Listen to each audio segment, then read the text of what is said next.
Have you ever tied a quilt before? I'm 78, and when I learned to tie a quilt, I was probably about 10, and I was watching my grandmother. And so that's where I learned how she tied a quilt. And that's just the way I've been doing it ever since. Now, I just wanted to show you how simple it is actually. You do want to get your batting and your background fabric sandwiched together so that it looks like this on the back.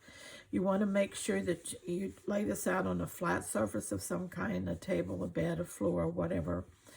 If you, like me, and you don't have a quilting frame or anything like that, you just want to get it as flat and as straight as you can. And then I pin mine in place. Some people baste it in place with thread, but I pin mine. Just about 6 inches, which gives me two or three rows to work with here in the stitching. And I would say 6 inches apart, like that, something like 6-7 inches apart. Excuse me. And just keep it as tight as possible so that you don't sew in, the fabric back here doesn't wrinkle up and pucker up too much, okay? Then from the front side, you want to visualize your rows. If you need to mark them or put pins in or something like that, you can do that. On a quilt as busy as this one, if I get a little off kilter, it will never show. But on a quilt that does show, you may definitely want to do something that shows you your grid lines so that you keep them straight. Or you can simply randomly tie so that nothing has to be straight, okay? On this one, I am going in lines because it's the simplest way for me to do this, okay? So I've got all 6 strands. I've got my embroidery floss here, and I've got a really long piece, and I have a good sized needle, okay? And what I'm going to do is I'm going to try to stay within my line here and about the same distance apart from the last stitch, okay? I'm going to go straight down in on this first stitch and leave enough at the end so that I have something to tie with, okay? Then I'm going to, with my back hand, I'm going to make sure that I've got it straight, no wrinkles or anything under my needle. And I'm going to come up right next to that. Okay? Can you see that? Right next to it. I'm going to hold my other string so that I don't pull it through, but I want it tight, okay? So there's my next tie off. So I'm going over again, staying in line about the same distance. Go down. Now this time, what I'm going to do is I'm going to hold my thread and make that loop about the same size as what I left on there the first time, okay? Then I leave that because I'm going to come back and cut that, and those are going to be my ties. Feel on the back side, make sure your fabric is straight. Come back up close to your stitch. It's a good thing to hold this one as you pull so that you don't pull it through. But even if you pull it through, you can pull it back so it's, not critical. Okay. Now we're going to go over again. About the same. I'm just eyeballing this. and but that's perfectly okay. Now again, I want to keep my loop about the same. All right. This time I've got to pull my extra thread, my shorter thread through. Okay. All righty. Now each of these is going to be, for instance, when I come in, when I get through down this row, I'm going to come in and I'm going to clip and clip each of these loops that I have left. Okay.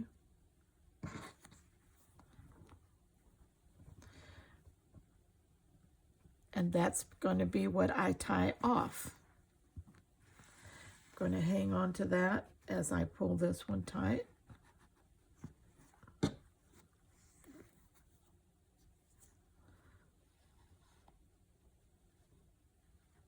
Okay, got it tight. All right, come over here for the next one.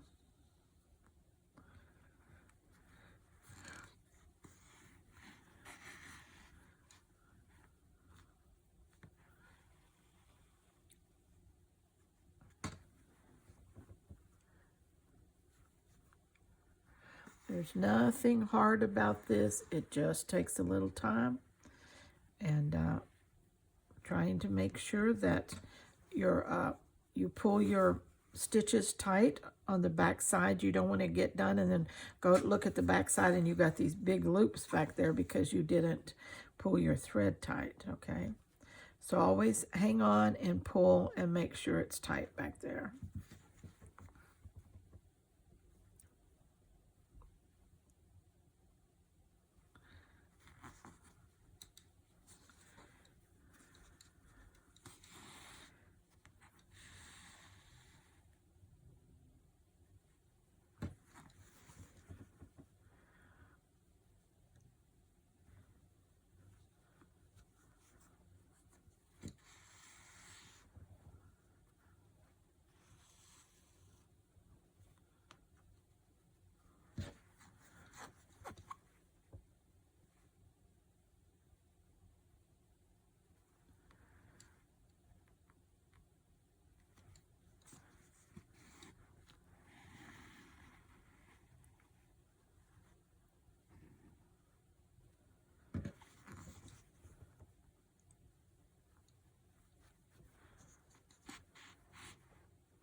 Let's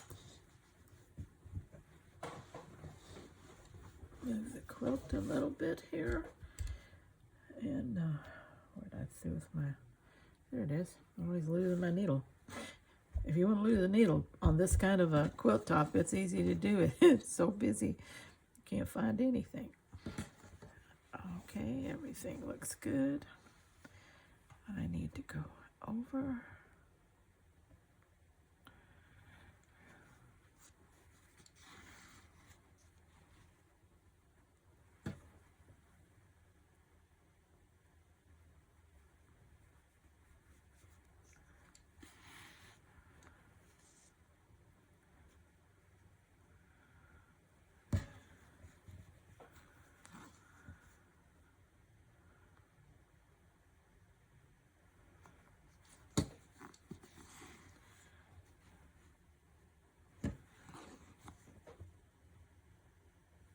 Again, if you're not confident in staying on your grid or keeping your rows straight or things like that, just go ahead and mark them with an invisible marker of some kind or something you can wash out. or just take your ruler and pin your lines so that you can just follow your pins. Whatever is the easiest for you to do.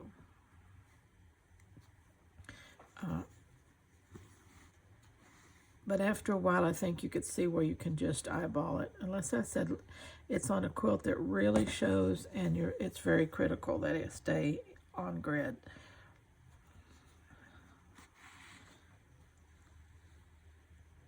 You do want a very long piece of thread because you don't want to be changing thread every 2 or 3 tacks. You want to be able to get some distance out of your thread, so keep that in mind when you're threading up.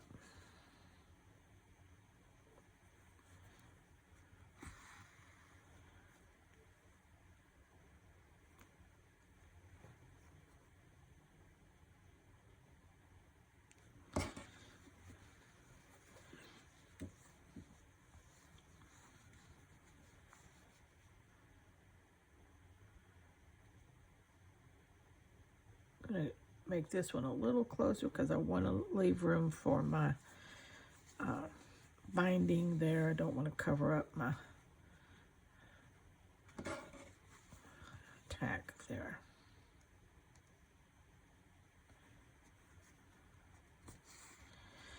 Okay, so there is all our stitches across this top. Now let's go back and snip them all. All these loops that we left, just cut them in the middle. And after you've done one row, you'll know whether your loops you're giving yourself enough thread or whether you need to make them a little bigger.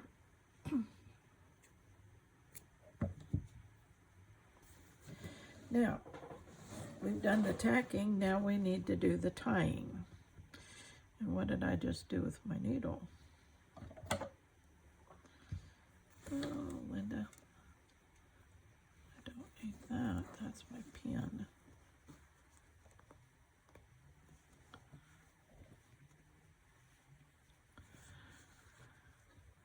Did I stick it back in there? I not realize I did. Evidently, I did. Okay. Let's get the bulk in this mite lap. All right.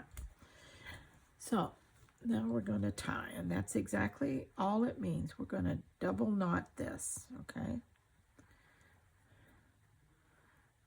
You're going to pull it tight and then double knot it again and pull it tight, okay? Now I snip at the end. I don't take the time to snip every one as I do it. Pull it tight.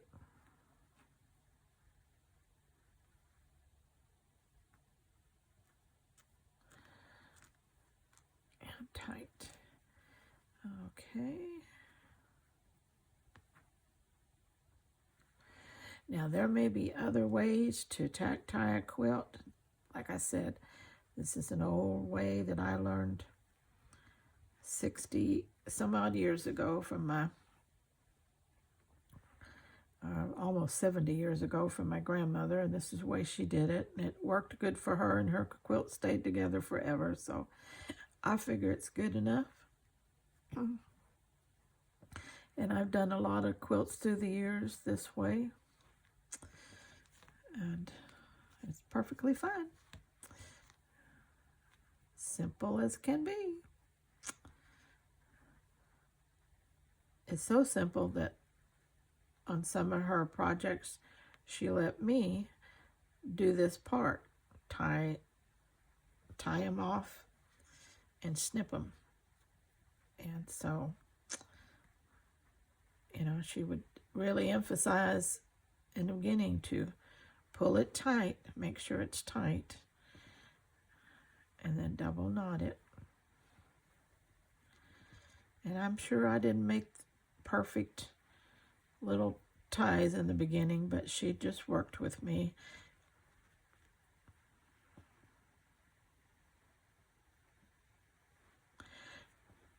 know if she went back and redid some of them after my efforts or not, but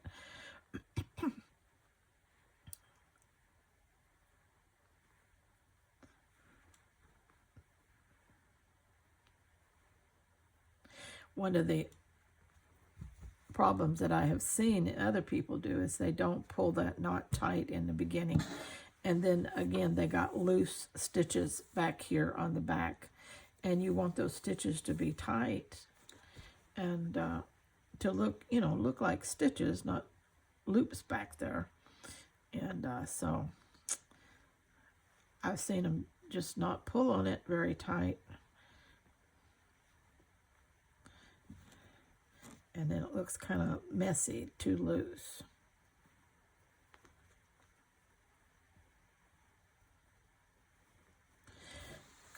Couple more.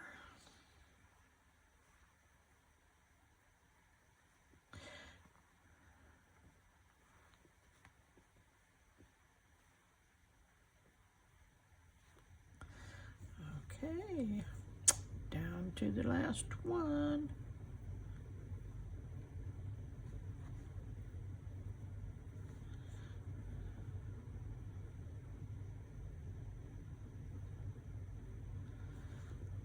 All right, now all our little ties are tied up there. Now comes the snipping part. And snipping length is optional. It's what you want to show. If you can see here that mine are anywhere from a 1/2 inch to 3/4 inch, or anyway, they're about, you can see about that. All right. So pull it up, pull them together, pull it up, and just snip. That is all you do. That is rocket science for sure.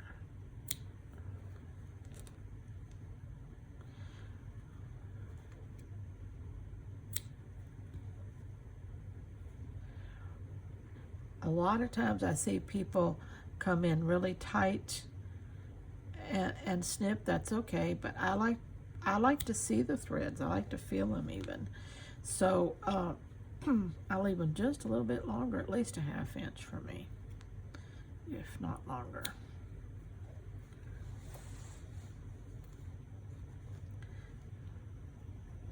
If I go to the trouble to tie a quilt, I want you to see my little tacks and ties.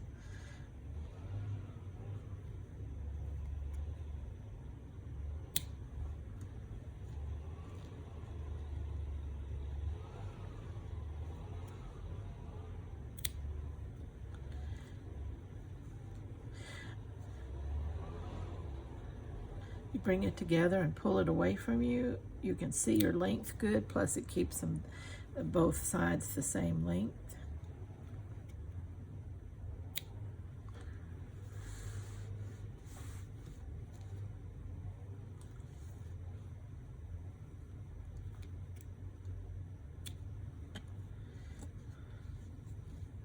Be sure to save all your threads in your thread bucket. You have a lot of little snippet threads when you get through with this.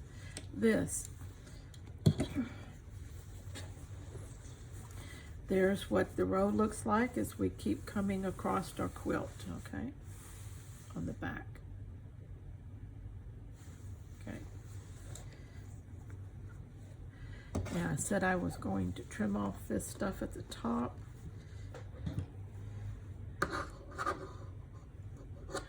Let me get it at an angle I can cut it here better.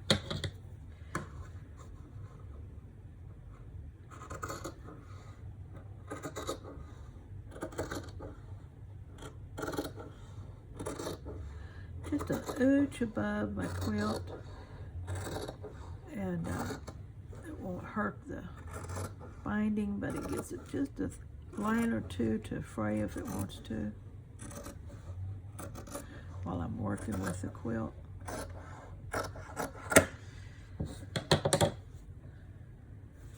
right.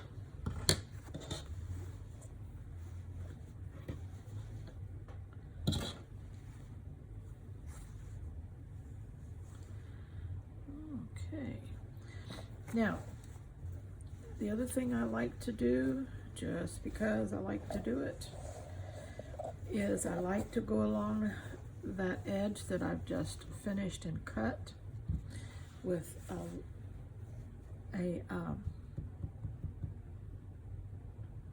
what am I trying to say?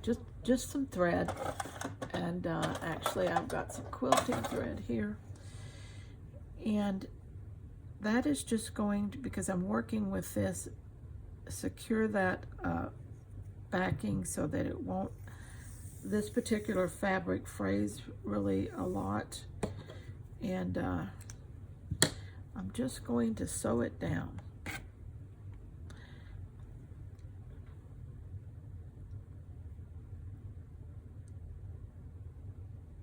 To make sure it stays right on the edge. I'm going to throw it on the edge, and it stays where it needs to stay until I can get the binding on.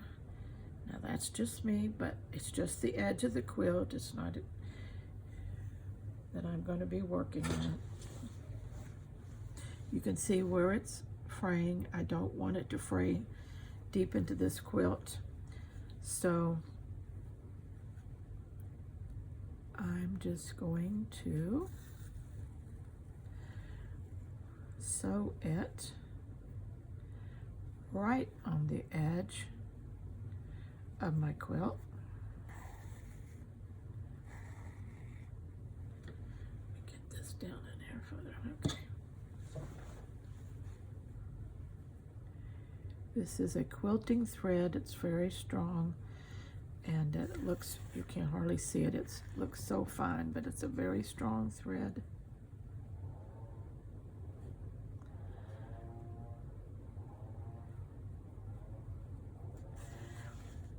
I'm sewing inside what I know will be the binding. My binding will come over this thread.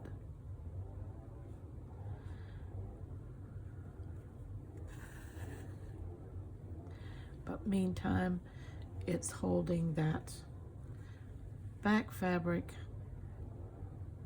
securely in place, and also helping to retard any further fraying on this end that I've cut.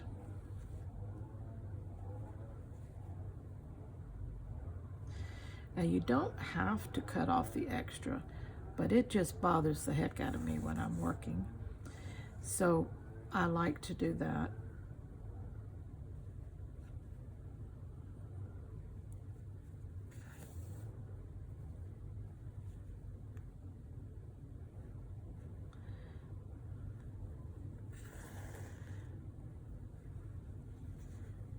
You can see the thread here. Not huge stitches, but not, you know, gigantic stitches either.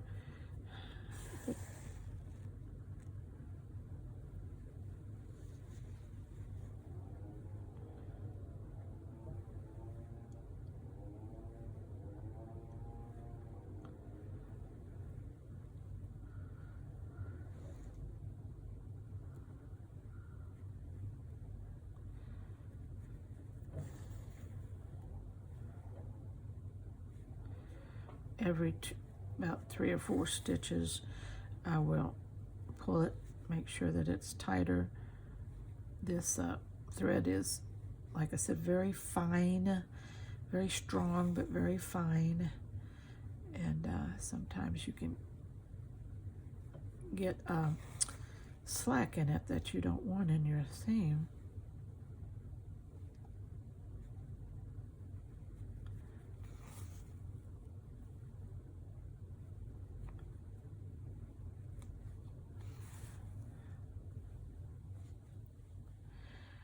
Now, if you have fabric on the back that just doesn't fray and you don't have a problem and you're not cutting it, then you don't have to do all this.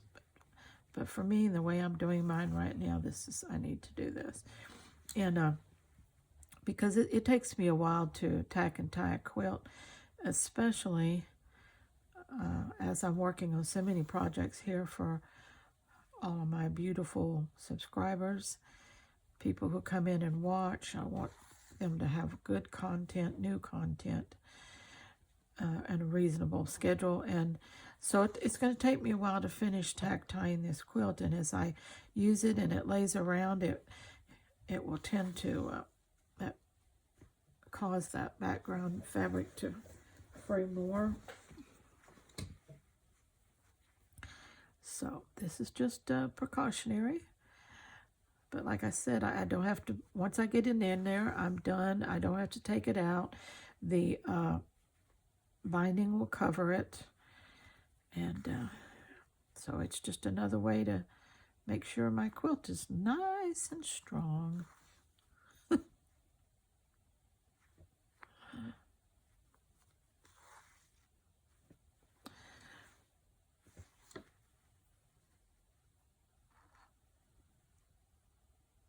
If you don't have some quilting thread,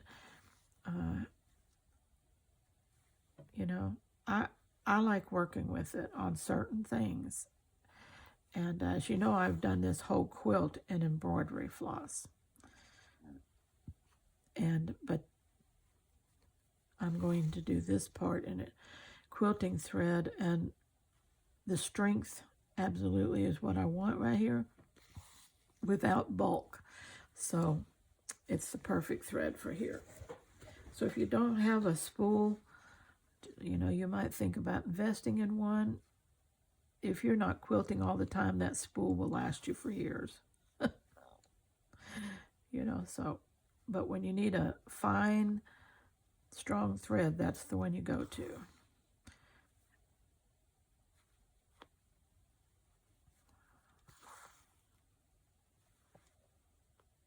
And it slides like, you know, silk through the fabrics. It's just, and it hardly ever knots or anything like that for me.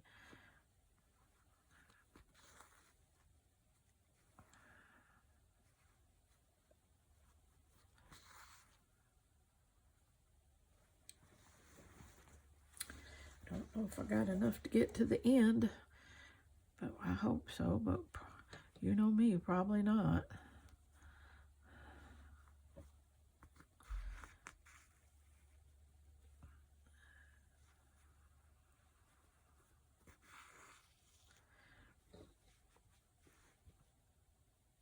Somebody said the other day, well, winter's going to be over before you get this quilt made for your husband. I said, that's okay. And where I live, when winter's over, you got a little while, and then you got to turn the air conditioner on. And when you're old and taking a nap and the air conditioner comes on, it's like wintertime. Blowing on you. So this is, for him, an all-season quilt.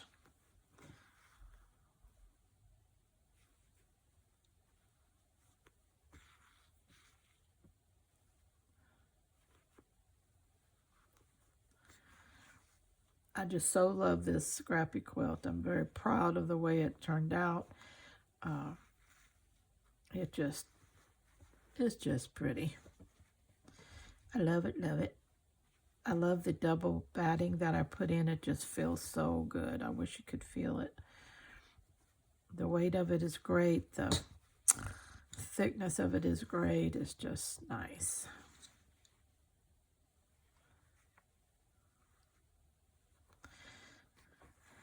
Couple of people have asked me what I'm going to bind it with. I haven't made up my mind yet, but it's a scrappy quilt, so I'm going to use scraps of some kind, and I'm thinking that I'm going to use knit shirt,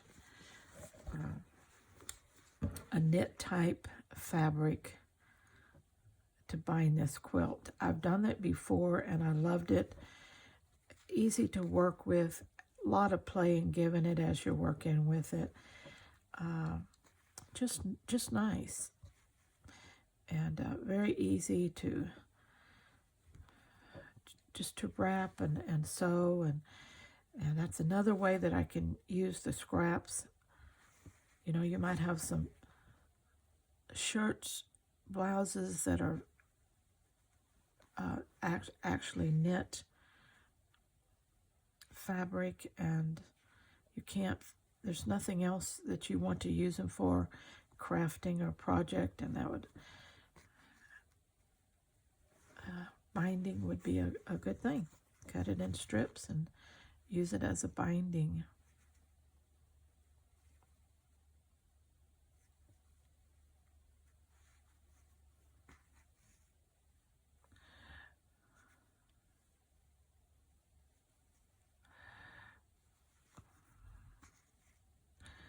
All right, I am that far from the end, but I got to tie this off before it comes all unraveled on me.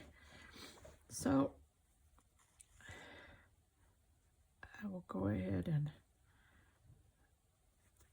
put me a knot in this one.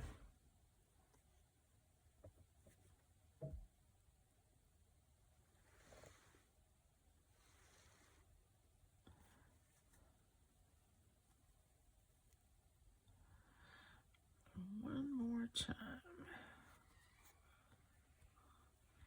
This thread is so fine, it is hard to see. Need to pull that one out. Okay.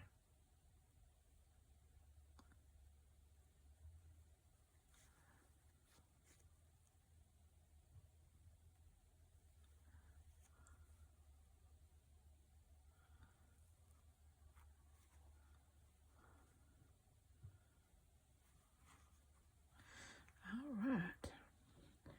We did get it knotted. Whoops. All right.